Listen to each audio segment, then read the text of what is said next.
What is up, sports fans? This is Jake Waxman. And Tyler Lavalette. Coming to you live from the studio here in Waterford with yet another Friday Roundtable. Starting, of course, with more baseball talk. Tyler Lavalette, take it away. Absolutely. Tigers took 2 from Pittsburgh, including a double, thanks for a doubleheader yesterday, splitting both games, winning game 1 and losing game 2. Here's a highlight we have from one of the games yesterday. Roll the clip. Watch this. He got his home run. Goalkeeper just barely goes over the left field wall. Nice. I remember seeing a home run at the game we went at. Of course, that was a Cubs home run.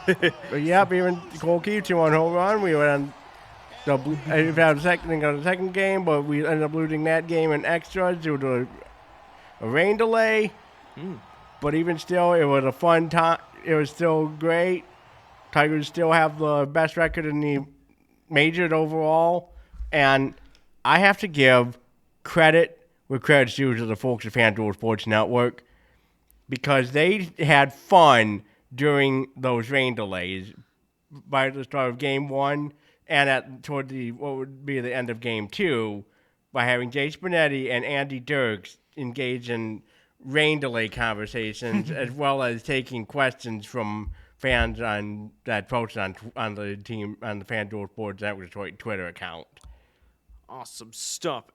I'm going to start by saying this. Okay, maybe no pun intended. Say whatever you want.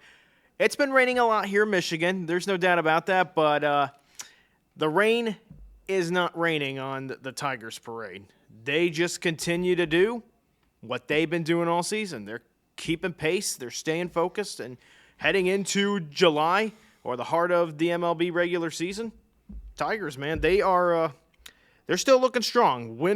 Whether it's wins or losses, and even as Tyler in that clip that Tyler showed, whether the ground is wet or it's just nice and hot or soil's dry, this is a Tigers team that is prepared for pretty much just about any situation, from what I can tell. And I think for this reason, not only will they be a team that's in the playoffs, they're gonna make the playoffs, okay? But you know what? They're someone that should not be over. They're a team that should not be overlooked when it comes to World Series favorites, in my opinion. Absolutely. And what's crazy to see is that when we hit the end of July into early August, there will be buyers. That hasn't happened in over a decade. We've always been selling the players for prospects. Now, we're buying. And they're going to be, and that it would not surprise me. And we'll try to cover Detroit Tigers trade talks, and same with the Cubs. But it would not surprise me if they're one of those teams that makes a huge splash in trading or mid-season trades. Or, it would not surprise me if they bring out the money bags to whatever players are looking at and saying, okay, hey, trade for this, and we'll extend your contract, whether it's the season being over or during the season. Now, you guys are probably wondering about the Cubs. No worries, they're doing fine, in spite of the fact that they lost to the Mariners earlier today. Tyler mentioned that to me. So as of right now, they are looking at a record of 45-30 with a lead in the NL Central. They're ahead now of the Brewers, who they split games between. Brewers won 1 and the Cubs won 1. It was supposed to be a 3-game series, but credit to Tyler for this. Weather forced one game to just be either canceled or rescheduled. We'll find out. Yeah, rescheduled to August. All right. Hopefully they can get that game in. Oh, absolutely. I'm sure they will. So they were about 5 games ahead of Milwaukee. Might be 4 now, based on what happened today. So one thing and of course, I mentioned they're playing the Mariners, so that'll be an interesting series. And this is a Seattle team that's fighting for its life right now to make the postseason. They're kind of I think 1 game ahead, above 500. But if you're the Cubs, hey, don't get cocky. Like the Tigers, just keep taking care of business. Bats got to stay loud. I say this all the time, but, I've seen this with the Cubs too many times. The bats get quiet. They've been plenty loud, though, this year, which is good, but got to stay loud. And like Tyler said with the Tigers, they'll be buyers, and I'm pretty sure the Cubs will be buyers. It also would not surprise me if the Chicago Cubs look for trade for a pitcher to kind of add to the depth in the bullpen, because they're still the Cubs are still working to get some players back, including Shota Amanaga, who has been out due to an injury, or been battling it. So the Cubs right now, they're hoping to get him back, hoping to get Mr. Imanaga, yep. Imanaga, soon Shota Imanaga. Thank you, Tyler. Well, they call him Mike Imanaga the second. That's his name for ordering coffee. Helps out with his understanding English, Thank you. But anyway, speaking of him, I was watching some of the Cubs game and the pregame and they mentioned that he's playing for the Iowa Cubs in AAA tonight. So so he's got a rehab start coming up pretty soon, later tonight, as a matter of fact. So his return might be sooner than you think. And as for the Tigers, I feel like bullpen help is definitely needed. I've watched some of our guys struggle, especially after the rain delay in the 10th inning, and it was not pretty. So I feel like bullpen help is going to be necessary. And we got some guys that we need to sign really too, especially with Gleyber Torres, and I think Torkelson need to be worried about signing, and Kerry Carpenter as well, and I think Spencer Turnbull as well. Or not Turnbull, but you get my point. We definitely got players we need to worry about signing pretty soon. In response to what Tyler said, Tyler, of course they got to re-sign Torkelson. You cannot have a baseball team in Detroit and not have a guy who's called Torque. And there's a reason he's called Torque, because the guy, when he's on it, boom, brings the torque. Absolutely. Yep, we'll just have to see what happens. And secondly, to add on to something what Tyler was saying about Shota, Cubs could be looking for a cup of coffee before you know it, or sooner than later. Yeah. Play on words. But hopefully we can get Shota back very, very soon, because the Cubs, they need some pitching help. And it would not shock me if they get a pitcher in a trade deal to kind of complement their current bullpen, because the biggest difference between a World Series run and being one series and done in the playoffs, it all comes down to what the status of your bullpen. That is very, very true. And both teams really should know that the further we get into August, September, and October. Yes, indeed. All right, we are going to shift gears to the WNBA, and more specifically, Caitlin Clark, because earlier this week on Wednesday, this is something I could have talked about in my Wax on Wednesday vlog, and I overlooked it. Okay, things got really spicy. Let me show you how spicy things really got. Can we see this next clip, please? So, Caitlin Clark, right here, gets whacked in the eye. She gets frustrated, and then there's a chest bump, and then, for whatever reason, oh my goodness.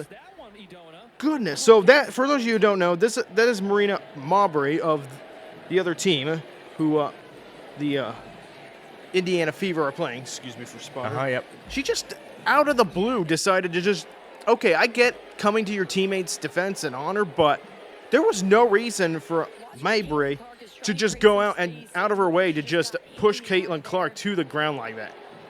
And usually I try to avoid topics like this, but once again, this is just proof. This is like a weekly thing in the WNBA and with the Indiana Fever, and more importantly with Caitlin Clark. She is under attack nonstop. And you know what? This drives basketball fans absolutely bonkers. For goodness sake. Here's the thing, all right? The WNBA needs to pay more attention to this and take more action. Yeah, that's just unbelievable. Why does this keep happening to Caitlin Clark?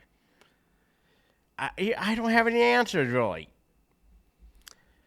Neither do I. I mean, I could, there's a couple things I could say, and I'm not getting into politics, but I've heard that this is also a bit politically motivated. But you know what? Here's the thing about Caitlin Clark.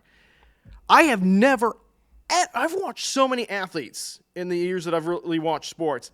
I have never, across any sport, whether it's male or female too, I have never seen an athlete get picked on or go through as many trials as Caitlin Clark has been throughout her WNBA career. And this is her second season. You would think, okay, what happened to her last year? Okay, she was a rookie and, welcome to the league.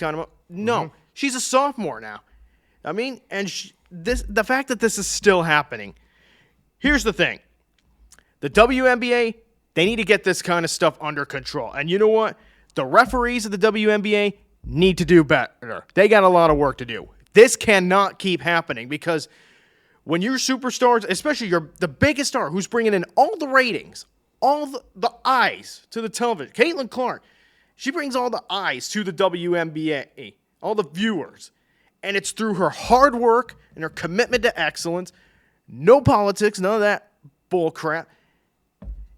And yet, the players in the WNBA continue to just push her around and just shove her around and turn a blind eye. And the referees are turning a blind eye to this and doing nothing about it.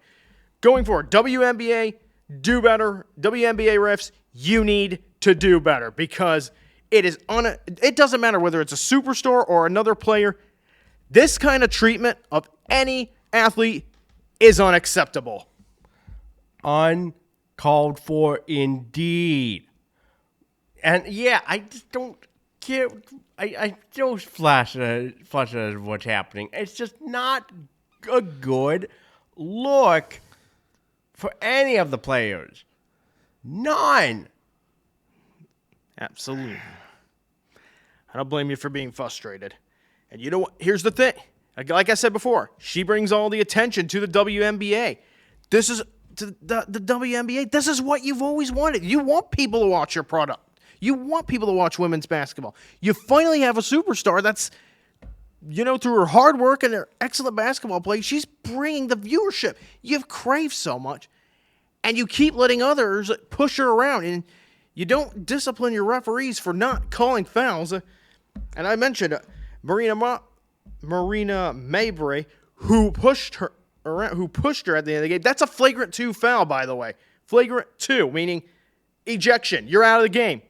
You cannot let this kind of activity keep going unpunished. Was it called though?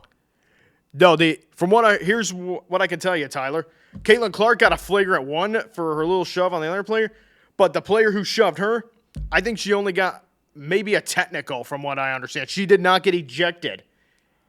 Unbelievable. Based on what you just said, on paper, that should have just been a flagrant 2. It looked a lot like in college hoops, you shove anyone unnecessarily, you're out of the game. You can't do stuff like that. It's simple as that. And here's the thing. I want to watch the WNBA because it looks exciting, but when you got stuff like this happening, it's going to turn hardcore viewers away from the game because we are here to watch the basketball game. We're not here. Yes, admittedly, some of us are here to watch Caitlin Clark and the Indiana Fever. And when she's in town, it draws eye. But you know what?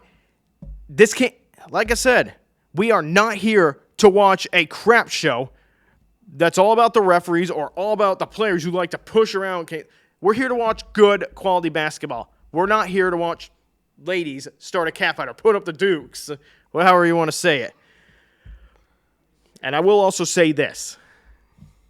There's positive light in this, though. As frustrated as I'm getting and as seething as I am right now, I got to give a lot of props to Caitlin Clark's teammate, Sophie Cunningham. She came to her defense.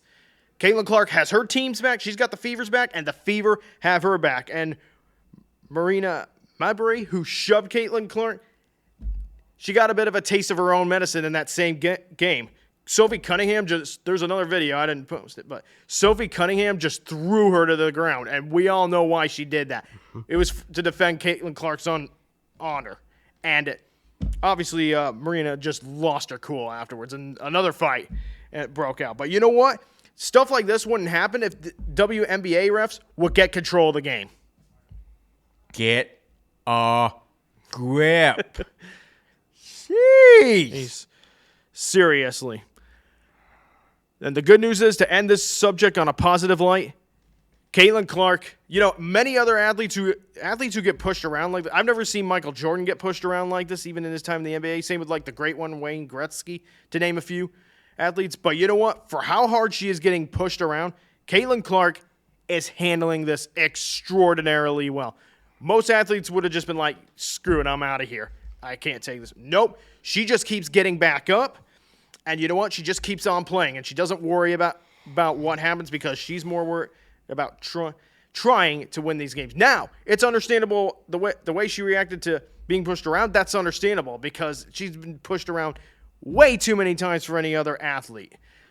So for all the trials that Caitlin Clark is going, and she's faced probably more trials than any other athlete I've ever seen, but she's handling it to her perfection. And it helps that her team and her coach, Stephanie White, they've got her back. And Caitlin Clark has the Indiana Fever's back. No question. That is good. All right. We're ready now to shift gears. We're staying on the court for basketball, but now we're going to shift gears to the NBA Finals. Things just keep getting more interesting. Can we roll clip, please? So, last night, the other Indiana team, not the Fever, but rather the Indiana Pacers, said, you know what? We want Game 7. The fans want Game 7. We want Game 7. And they put forth together their best effort in this NBA playoff. That was one of the best. That was probably the best game I've seen the Indiana, not the Fever, but the Pacers. Almost said the wrong team, but the Pacers put together a complete team effort from start to finish and defeated the Oklahoma City Thunder and Indianapolis to force a Game 7. This series, despite what the ratings may say, if you're a basketball fan, you got to be loving what you're seeing in this series, despite some of the problems with the officiating. The quality of basketball is good, just the officiating sometimes is annoying. Yeah, that is very frustrating that ref calls can get into it. And here, did we get the footage? Oop. Yeah, I was going to say the clip's right there. We'll just keep on rolling. Yeah, it's good that it got to this Game 7, but my problems are, of course, the officiating. And is it just me, or did ESPN really take a nosedive in broadcast quality for the finals these days? Oh, my goodness. I mean, we talked about not seeing the anthem. It took until Game 5 to get the starting lineups being shown for the first time since 2013. This didn't even happen during the Warriors-Cavs matchups. And what is going on, ESPN? Do better next year. You are going to have the NBA Finals well into the 2030s, and this better not be an indication of how the coverage is going to be going forward. NBC and Amazon have the opportunities to make your coverage seem less prominent when they get their chance with when conference final rotations hit. So we may have the finals, but competition is going to really have to force you to step it up, even if you're all airing the same product. Yeah. Here's something that sums up ESPN's coverage of the NBA Finals. And let's be honest, it's been careless. In fact, there's a moment that sums it up. I wish I would have admittedly put a video on for today's podcast to show you guys. But the great Stephen A. Smith, who covers NBA basketball to perfection more times than not, was caught playing solitaire or some other game on his phone while the basketball action was going on. We all look at our phones sometimes during the games. Okay, that happens. Mm-hmm.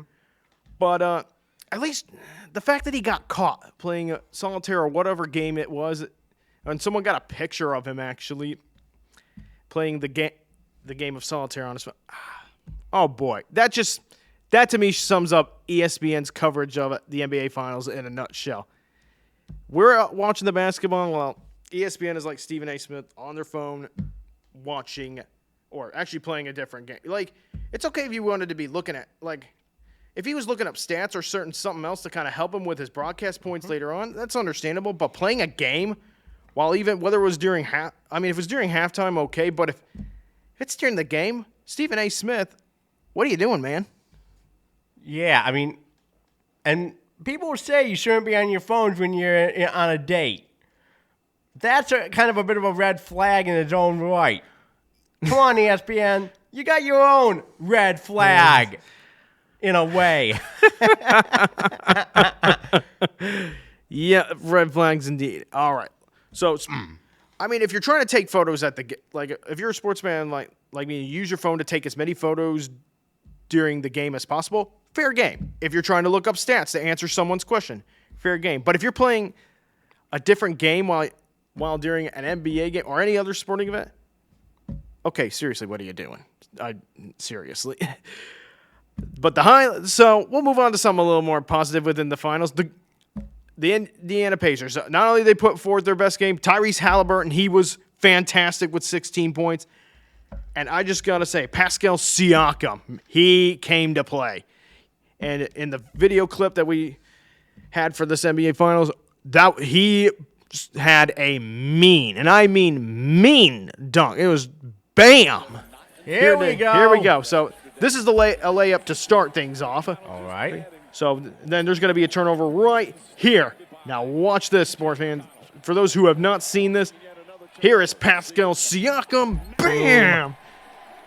Now, if this was college hoops, he would have gotten a technical for hanging on the rim, which I think is dumb. But there it is.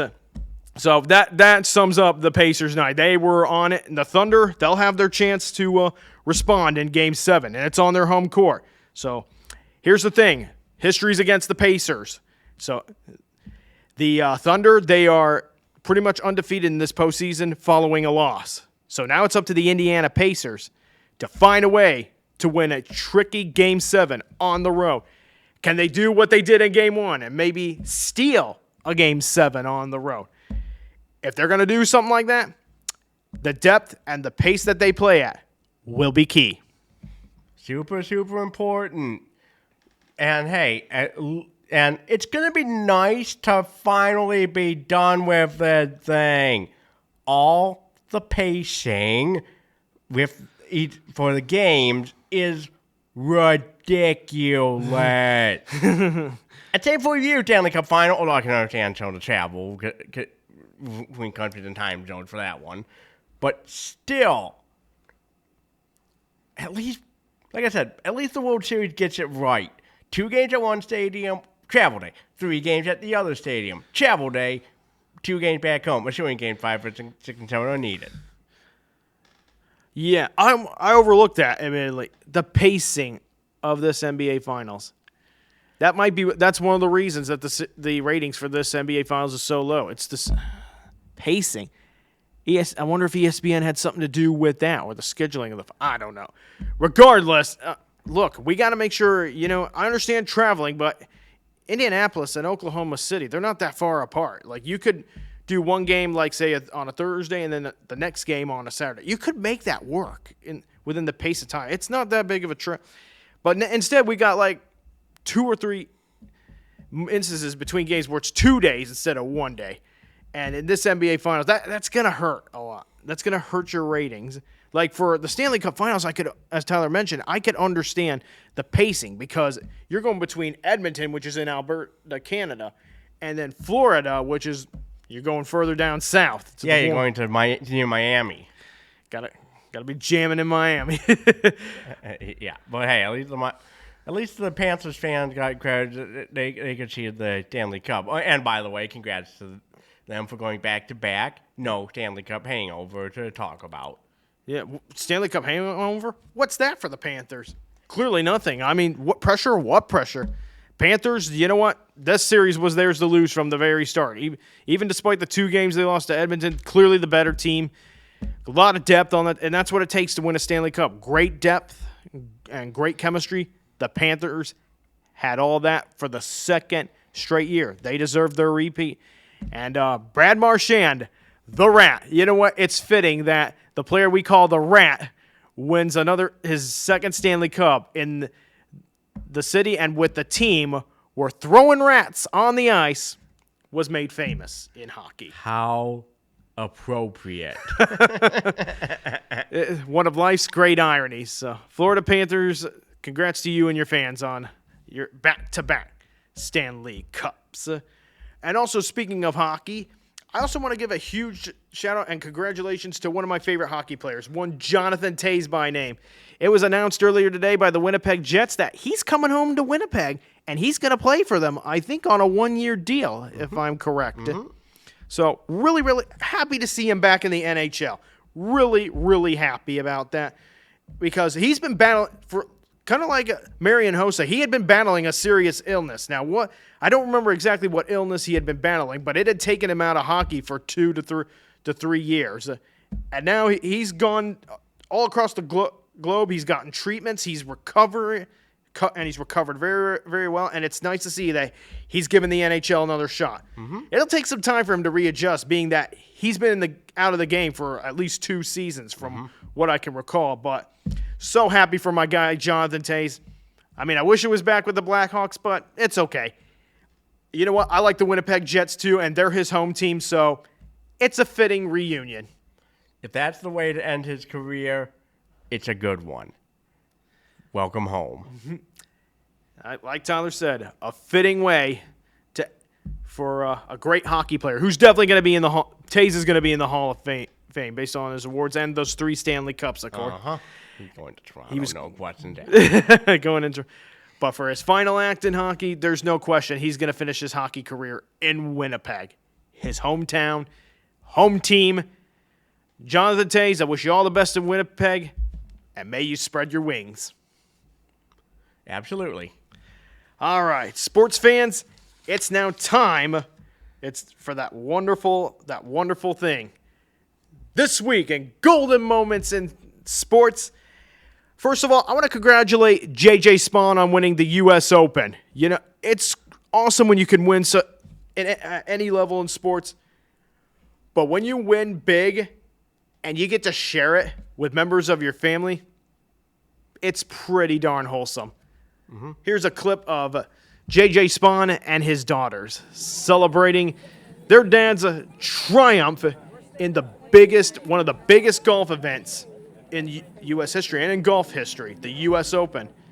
There were so many moments after JJ sunk that game-winning putt where he was celebrating with his daughters. He even had a moment where he signed all those tickets and one of his daughters is with. Look at that. That's one happy family right there.